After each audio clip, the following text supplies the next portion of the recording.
너 그 소식 들었어? 고발뉴스에서 마트를 한대. 어디로 가야 돼? 가긴 어딜까? 인터넷 쇼핑몰이라고. 포털에서 고발마트를 검색해봐. 어마어마하게 많은 제품들이 은하계 최저가로 공급되고 있어. 고발마트 함께 해주시면 정말 감사하겠습니다. 고발마트에서 만나요. 위안부 문제 때문에 한일 관계가 개엉망이 됐다. 라는 말도 안 되는 천박한 아주 친일적인 언사를 하는데 왜 그런 얘기를 할까 생각을 해봤어요. 근데 이제는 저희가 얘기를 해야겠습니다. NHK에서 오늘 제일 사실은 여러분들 열받았을 질문인데 네. 한번 볼까요? 김민우 기자가 악화된 한일 관계 개선을 위한 대안에 대해서 질문을 했는데 NHK 이제 특파원인데 네. 이거 보세요. 한일 관계가 수교 이후 가장 관계가 열악한데 회복 불가한 상태에서 관계가 망가졌다. 이거는 우리가 이렇게 인정하면 안 되죠. 수교 이후에 가장 관계가 망가졌다. 이러면서 2년 편향적인 죽창가를 부르다 여기까지 왔다. 네. 이게 이제 조국 장관에 대한 뿌리 깊은 라이벌 의식과 경쟁 의식이 있는 거예요. 이 죽창가. 근데 저는 이 죽창가가 조국 장관 본인은 당연히 생각이 없으니까 조국 장관만 비판하려고 이 얘기를 썼겠지만 이거는 우리 국민의 뿌리를 굉장히 부정하는 말이다라는 그렇죠. 생각이 이 들었어요. 두매는 저는. 날라와 더불어 이 일제시대 때 항일 독립 그렇죠. 투쟁하던 바로 그 전통을 담은 노래예요. 그렇죠. 그리고 죽창이 되자 하네. 그 맥락이 이제 3.1 운동으로 이어지는 거잖아요. 그럼요. 그런데 그거를 부정한다는 거는 본인의 뿌리가 일본에 있지 않는 이상 어떻게 그렇죠. 이거를 그러니까 이념 편향적이라고 할 수 있는지. 이건 좌우의 문제가 아니라 이 네. 죽창가는 이 민족의 문제거든요. 근데 이 민족 항일 투쟁인데 민족 항일 투쟁의 역사를 부정하고 있는 거야. 그거를 이념적으로 보고 있는 거야. 다시 말하면 일제시대 때 항일 독립 투쟁하던 우리 투사들을 빨갱이라고 그래가지고 고등계 형사랑 일제가 잡아 족쳤잖아요. 그러니까 모든 민족주의적 항일 투쟁을 계속 빨갱이라고 이념몰이해서 탄압한 공안의 전통을 그대로 고스란히 윤석열을 가지고 있는 거야. 그러니까 이거를 그 윤주경 의원은 가만히 앉아서 듣고 있었는지 모르겠는데 진짜 폭탄을 던져야죠. 그런 네. 얘기할 때. 응? 그거를 본인이 지금 가만히 앉아서 들을 때가 아닙니다. 사실 뭐 동학 농민운동이라는 것 자체가 뭐 우리가 책에서 배울 때는 조병갑 때문에 일어났다 뭐 이렇게 배우지만 사실 그 배경에는 일본 사람들이 또 있잖아요. 그렇죠. 일제가 네. 자동 그런. 온갖 첨단 무기를 바로 한국에서 다 그냥 테스트한 거 아닙니까? 그쵸. 따지고 보면. 그리고 일본 상인들이 얼마나 우리나라 사람들을 고리대금으로 해가지고 괴롭히고 그런 부분에 대해서 이제 전봉준을 포함해서 우리 농민들이 봉기한 거 아닙니까? 근데 그렇죠. 그런 부분에 대해서 너무 무시하고 있는 거예요. 역사관도 없고 네. 그야말로 상식도 없는 거죠. 근데 중요한 것은 미래 세대를 위해서 실용적으로 협력해야 된다. 이건 김재련이랑 되게 똑같은 얘기 하는 거죠. 위안부 문제, 미래 세대를 위해서 실용적으로 협력해라 하면서 매우 중요한 얘기를 하는데요. 이 한일 관계가 망가진 것은 위안부 문제 때문이다. 강제징용 문제 때문이다는 거예요. 위안부 문제, 강제징용 문제 때문에 우리가 한일 관계를 이런 이념 편향적인 죽창가를 부르면서 결국 망가뜨렸고 그 결과 수교 이후에 최악이 됐다라고 얘기하고 있는데 이런 진짜 일본 사람들도 상식인이면 이렇게 생각을 안 합니다. 네. 그러면서 하는 얘기가 2+2, 3+3의 정기적인 한일 당국자 간의 소통을 통해서 이른바 초국가 친일파 위원회가 되겠죠?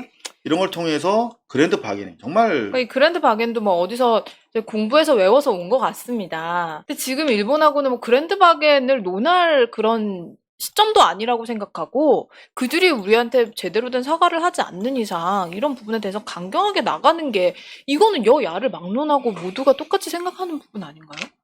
제 생각에는 오늘 이 NHK 김민우 기자를 통해서 일본 사람들한테 보내고 싶은 확실한 메시지를 보낸 것 같아요. 제가 봤을 때는 아, 나를 좀 밀어달라.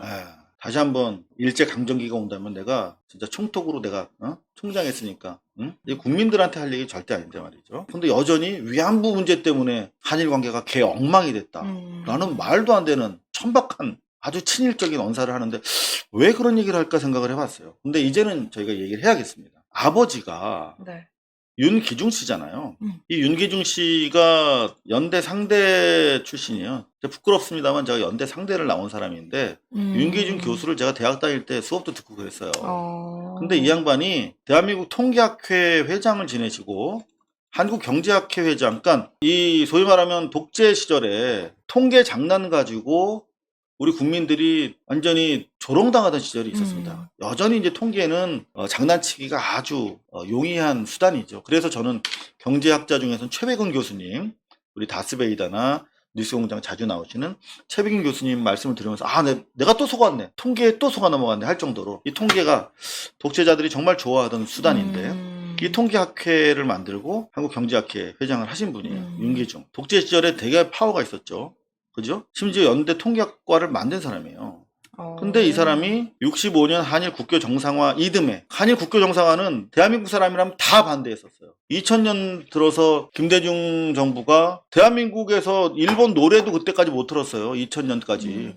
생각나시잖아요. 근데 DJ 정권 들어서 이게 한일 경제 외교를 해야 된다고 하면서 이 일본 가요를 풀어줍니다. 그때만 해도 또 어마어마하게 반발이 심했어요. 외색 문화가 이제 또 우리 사회를 침투한다고. 네. 근데 그로부터 35년 전의 얘기야. 생각해 보세요.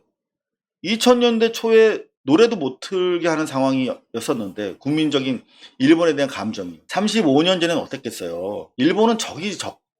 근데 미국 정부가 경제적으로 정치적으로 취약한 박정희 정부를 압박해서 한일협정을 맺도록 합니다. 그게 제 박사학위 논문의 되게 중요한 테마라서 말씀드리는 거예요. 이게 한미일 삼각동맹이 한국전쟁 이후 미국의 오랜 외교 목표였거든요.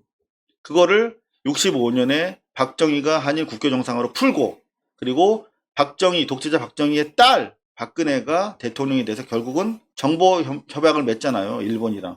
그래서 삼각동맹 체제를 사실상 완성시켜 준 겁니다. 자, 그런데 이 한일 국교 정상화 온 국민이 반대하던 하물며 이명박도 반대하던 바로 그 한일 국교 정상화를 이루고 나서 한국 내 반일 여론이 너무 드세니까 일본이 돈을 막 갖다 줍니다. 차관 쓰라고. 그때 돈 받아 쓴 게 조선일보예요. 조선일보가 그걸로 윤정기 사다가 신문사 사세를 확장시킨 겁니다. 친일의 뿌리가 계속되고 있는 거죠. 그런가 하면은 친일 일파를 만들기 위해서. 그러니까 옛날 친일파들은 그냥 조용히 남한테 드러내지 못하고 친일을 하고 있었는데 실제적인 친일파, 제2세대 친일파를 만들기 위해서 일본 문무성에서 국비 장학생 제도를 만듭니다. 전액 지원하는 국비 장학생. 아무도 안 가려고 그러잖아. 그때 1회로 뽑힌 사람이 누굽니까? 바로 윤석열이 아빠야. 윤석열이 아빠. 윤기중이 바로 1호로 뽑혀서 옛날 동경상대, 지금 현재 히토스바시 대학원 경제학과로 갑니다. 그러니까 66년부터 68년, 그러니까 바로 이듬해예요. 6, 7, 8, 3년 동안. 그래서 이른바 친일 경제 라인의 태두가 돼요. 요거는 제가 그냥 하는 말이 아니라 매일경제에도 기사가 남아 있습니다. 매경이 뭐 친일파에 대해서 일본 학파라고 표현하고 있네요. 여기서는 93년에 이런 날이 올 줄 모르고 기사를 써놨어.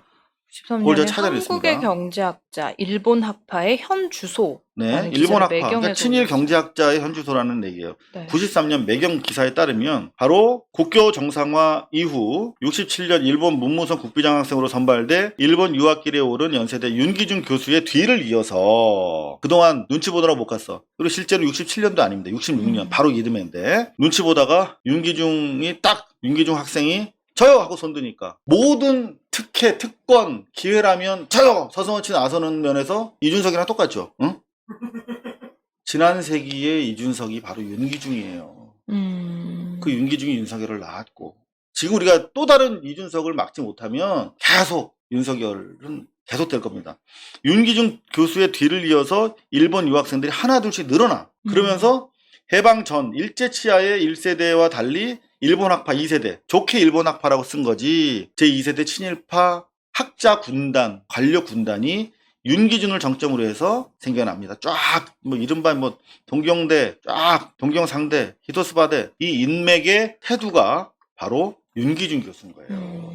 응? 자, 오늘 같은 날 일본 경제전쟁 2년 만에 이제는 경제지들도 한국 정부와 국민의 승리를 선언하는 마당에 윤기중 교수 아버지에 대한 얘기도 하나도 없습니다. 자, 그런가 하면 또 저희가 고발뉴스닷컴에서 여러분들 정기구독 후원을 모집을 하고 있는데요. 조금 불편하다 온라인이. 그래서 여러분들 편하시라고 ARS 정기구독 후원을 위한 번호를 개설했습니다. 네, 1877-0786번으로 전화 주시면 직접 여러분이 네. 전화로 후원을 하실 수가 있습니다. 네, 대선가도에 더 저희가 적극적으로 여러분들과의 접촉면을 넓히기 위해서 꼭 필요합니다. 정기 후원 회원이 되어주시기 바랍니다. ARS 1877-0786입니다. 네. 오늘 시청해주신 여러분 대단히 고맙습니다. 고맙습니다. 고발뉴스는 여러분의 자발적 후원에 힘입어 운영되는 대한매체입니다. 자본과 외압에 흔들리지 않는 언론으로 키워주십시오. 후원 신청은 ARS 1877-0786에서 받고 있습니다. 지금 전화 주세요. 감사합니다.